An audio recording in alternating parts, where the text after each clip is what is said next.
And one particularly interested spectator has crossed the Rift Valley from Kenya to come and see this spectacle for herself. Olympic silver medalist Priska Jeptu has been the world's outstanding marathon runner this year, and she's decided to extend a well-earned winter break with a trip here to Ethiopia. The pre-race presser, a chance for the organisers to get news of the race out to the Ethiopian public, and for the assembled media to get a piece of this country's supreme running hero, a certain Mr. Gabri Selassie. Well, usually at these press conferences, Haile has the limelight all to himself, but today he's having to share it with a very special athlete. And no wonder. Priska Jeptu has won all in front of her this year, including both the London and New York marathons. She might be resting now, but Priska couldn't come to Ethiopia without getting her own taste of the training routes in the hills above Addis. It's a chance to reflect on an incredible 12 months. This has been the standout year of your career. Yes, I'm very happy for that one because now I'm in holiday, fully holiday. For this year, it is a great year for me. It is a very successful year for me, but I thank God for that. As well as taking the World Marathon Majors title this year, Jeptu won the Great North Run, coming within 5 seconds of a course record, something that cemented her dominance over her Ethiopian rivals. Wow! That is a terrific run. 65.44 is just an astonishing piece of running. How pleased were you to beat Meseret Dafar and Tiranish Dibaba in the Great North Run, the two standout performers from Ethiopia, and yet it was a Kenyan on top of the podium in Newcastle in September? First of all, I was happy when I had Dafar and Dibaba was in Newcastle, because I knew this is a good race now because they are very strong athletes from Ethiopia. And I usually saw them in the field track running, but when they say we are going to run together, I was very excited, and I knew that we shall run a good time. Look at this, Jeptu is really asking the questions, and Dafar is really having to work so hard to stay in contact. When Ethiopian and Kenya meet in the race, it is a good race. We really enjoy it. Do you think a race like the Great Ethiopian Run could ever be staged in Kenya? Is there space for a 10k road race with over 30,000 runners anywhere in Kenya? I can say when I compare this race, it is a big race. So in Kenya, we have to think to have a big race like this one, because in Kenya we have a big runners and we are capable. So I can see Ethiopians, they have challenged us because this is a big race for them. Well, I'm sure all the organisers are absolutely delighted that you've chosen to come here at the end of such a successful year. Enjoy Sunday, and we look forward to our invite to the Priska Jeptu 10k in Kenya in a couple of years' time. Okay, thank you. We shall organize for that one, and I will welcome my fellow Ethiopians to come to Kenya and see how Kenyans they train, and also to see my place where I'm training. I'm happy. Well, Priska Jeptu's clearly been impressed by what she's already seen here in Ethiopia. Meanwhile, 37,000 runners continue to pour through the streets, taking on this brand new 10k course. So join us after the break as Africa's biggest road race continues.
Welcome back to Addis Ababa and the 13th edition of the Great Ethiopian Run.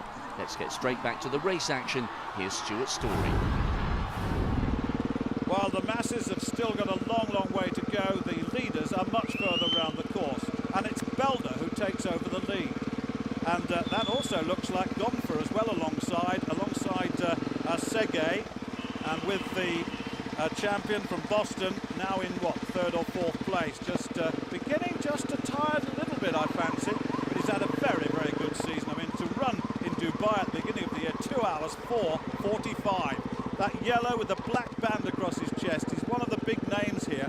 But this race has a history of introducing new names onto the arena. It really has, because we've had some big names in the past have won this race. Remember, as far as the women are concerned, Tiranish Dibaba has won it, Kidani's won it, Adiri's run it, and in the men, Regassa, Murga, Kabeda, Sege Kabeda, winner of the 2013 World Majors title. He was a winner here, so was Shaheen, so was Haile Gebrselassie himself. So there's been so much talent emerging from these races. Well, Bayissa out on her own at the moment, but the gap is not very big at all. She started her international career, incidentally, with a performance at the Tokyo Women's Marathon and the Nagago Marathon in 2006. So she's been around a while, 6 or 7 years really in international competition. She's won the Chicago Marathon last year and 2012 and the Paris Marathon twice, incidentally. So there's a real pedigree underlining her performance here.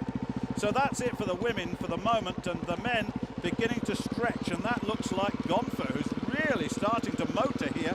He wants to put this his name onto the book. He's gone out very quickly, and I just have to remind newcomers that this course is tough in the second half. The temperature's good, there's not a lot of wind around, I'm told, but I can tell you that the hills, once they start coming, are very, very difficult indeed. The orange there of Mekonnen, just looking at him, behind Desisa. Desisa seems to be losing a little bit of contact with that leading three at the moment. He's in fourth place now, but these four away from the rest of the field at the moment. But let me say once again, it could all change, because the second half is a real tester. It really is. Look at that scene over the motorway. Wonderful, wonderful scenes here. It really is one of the great moments. And how often do we say they're all, the athlete wearing the yellow vest? Well, they're all wearing the yellow vests in those masses of 37,000 strong. They will remember this day. And these men now, look at this, it looks as though Desisa is dropping off the back of this group at the moment. And that really is a danger for him. And there's a big gap, isn't there, between Desisa and Sege now. Sege's just dropping off the back of that leading two at the moment. He's from northern Ethiopia, incidentally. A big family. A lot of these athletes come from big families. He's got 3 brothers, 4 sisters. Started running back in 2006, he tells us, when he was in the 9th grade at school. He's got some very, very strong training partners as well. So a lot of these athletes are already linked up with some of the top names that Ethiopia has produced in the past. Well, certainly Mekonnen taking it on here, and Gonfer looks to me as though he's really in trouble. All of a sudden, he's slowed down. Sege goes with Mekonnen, and I can see Tekele coming in very, very quickly up onto Gonfer to take 3rd place. He really is. Gonfer looks to me as though he's absolutely out of it. Just stopped. He's led for a long, long way. He's been up in that leading group, and the pace is just too much for him. But Mekonnen takes on the lead along with Sege. Look at this. Here comes Tekele. There's a man who wants to focus on the marathon in the future. He's a 10k man. 27 minutes and 30 Tekele has run. He ran the fastest 10k this year, incidentally, at sea level. 27 minutes 30. Well, no wonder he's coming through this field, and it looks to me as though he's run a far more sensible race. As far as the women are concerned, well, no change. Bayissa is up there in the lead still, and looks to me to be in a very, very good, strong position. She's a very good half marathon runner. She's got a 33:14 best time for the 10k, and she's always led the field of women, and I'm just wondering whether she too will suffer in the final stages of this race, and the rest may well come through. And see in the background, looks like Delisa. It could be Delisa, and about 30 or 40 metres back on that lead. But that can soon be whittled away in the second half of the race. You can see the actual gait of the athletes has changed enormously, and Tekeli has taken over the lead. In second place is Sege. In third place, Makonnen, who tried to get away from the rest, and these three are so far ahead of the rest of the field now that one would think that the race is going to be won by one of these. It's a very, very tough final, or last 2 or 3 kilometres by Tekeli. Tekeli, he ran the Neath half marathon incidentally this year, 60:35, so he's pretty good on the half marathon. He then went to Canada, and I think the most significant point about Tekeli this season is that he beat in Ottawa, and over 10k this May, he beat Jeffrey Mutai, and is a legendary marathon man. So this is a fellow who's got a pedigree and really is pushing on now. He wants to go to the Olympic Games, he wants to do the very best at representing Ethiopia, and this is a big move forward by Tekeli. Now, still a long way to go. There's got to be, what, about 5-6 minutes to go, and it's not anybody's race still, really. Sege in second place. Looks to be, well, it's difficult. The gap isn't decreasing, I have to say that. So these two are really away from the rest of the field at the moment. Sege won the Prague Half Marathon this year, 58:47. So when you look at the times that the guys in the first 2 places have performed this year, then no wonder they are up there at the head of this vast field. His first major international appearance, I can tell you, was the 2010 World Junior Championships in athletics, where he placed 6th in the 5,000 metres. That's Sege. But this, oh, look at this. There's a little bit of a chase on here, and that looks to me to be Bekele in the white strip, and I'm just trying to identify who that is in second place. But nevertheless, at the moment, Bayissa is there.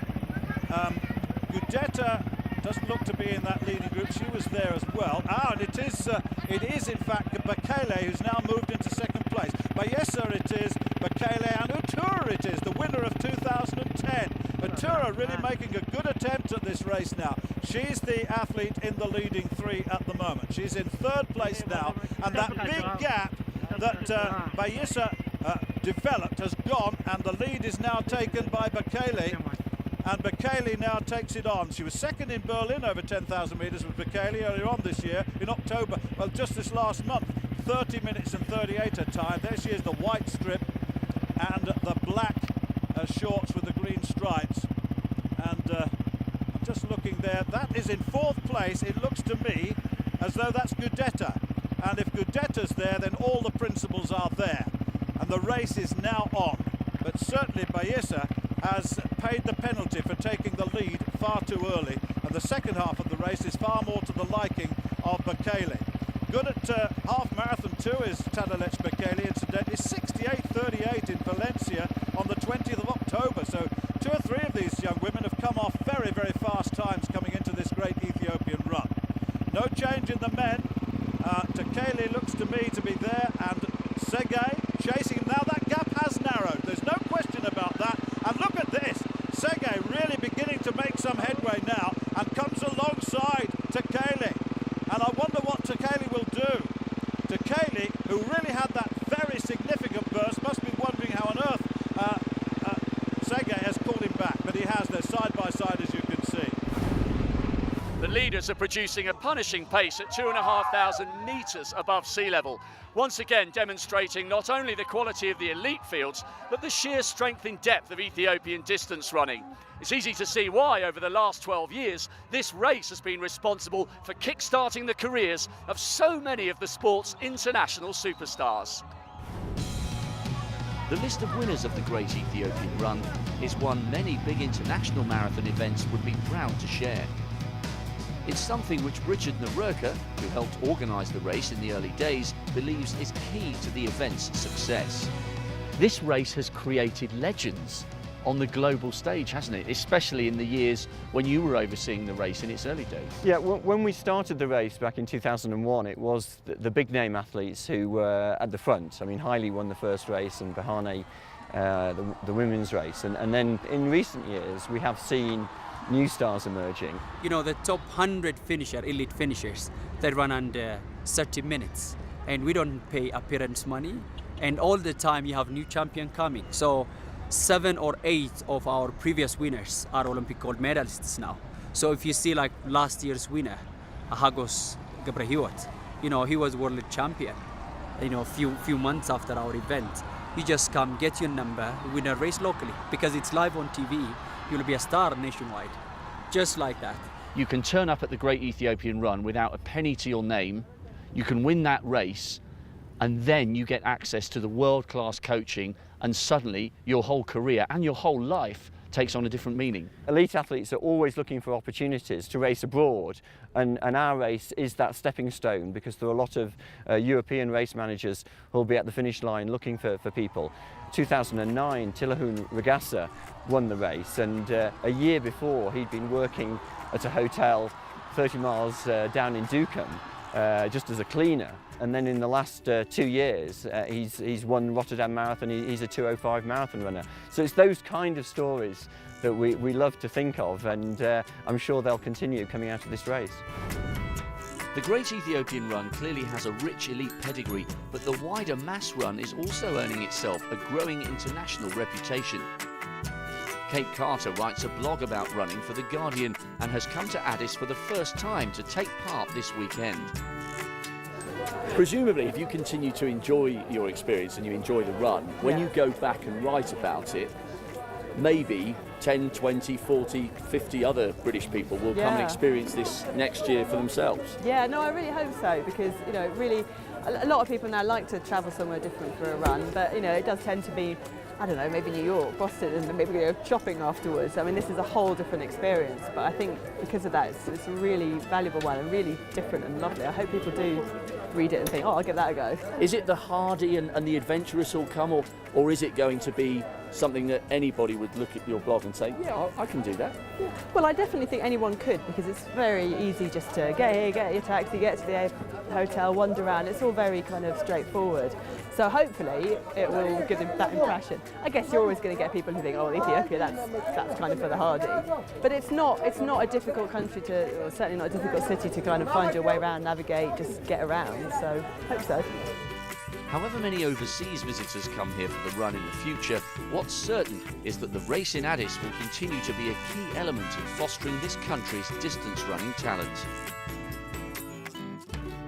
Well, this is where all the elites are hoping to get to first, and there's no doubting that the roll of honour here at the Great Ethiopian Run is genuinely world class. Join us after the break as 2 more athletes add their names to the illustrious list of winners.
Welcome back to Addis Ababa for the 2013 Great Ethiopian Run. The elites are just moments away from finishing, so let's rejoin your race commentator, Stuart Story.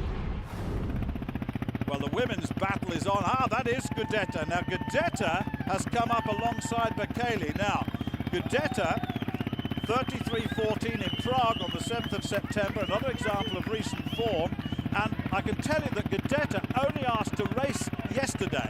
One day before the race, she said, I would like to run, and her race performance was based on, or rather her entry was based on her performance in the recent series of races in Addis Ababa in September, where she did very well and won some races. So she's there. She comes from a very, very small town in Bekoji, which has produced Kenenisa Bekele, Derata Tulu and Tiranish Dibaba. So pretty good company all round.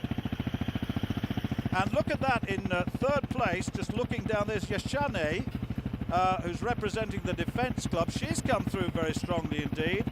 She's got a 32.09, ninth place in Moscow to her credit in the 10,000 metres, but her best is just over 30.5 minutes on the track. But these two, look at this, and Gudeta, who's come from the back, has taken over. Gudeta looks very, very good. She's paced herself rather well. And so has Bekele, really. And looking back along the field, you can see Bayissa right back in the distance. In fact, she's now, I think, in fourth place. She could well be in fourth place, just behind Yashane, with the light blue shorts in the background. So there are two separate races going on here.